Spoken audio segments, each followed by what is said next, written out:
मित्रांनो, छत्रपतींनी आपल्याला हे शिकवलंय की एखादा धाडसी निर्णय घेतल्यानंतर त्याचे परिणाम झेलण्याचं सामर्थ्य देखील आपल्यामध्ये असायलाच हवं. कारण औरंगजेबाच्या भर दरबारात स्वाभिमान जपण्यासाठी औरंगजेबाच्या नजरेला नजर भिडवून महाराज जेव्हा डरकाळी फोडतात तेव्हा त्यांना माहीत असतं की आजूबाजूला औरंगजेबाचं लाखोचं सैन्य आहे, आपण इथे एकटे आहोत. हा निर्णय धाडसी होता, पण त्याचे परिणाम काय होणार आहेत हे देखील राजांना माहीत होतं.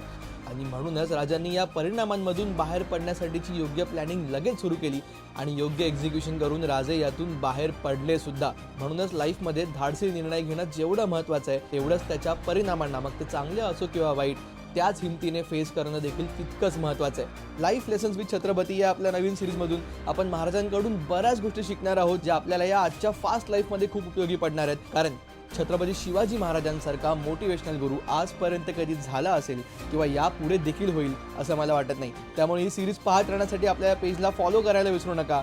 जय हिंद.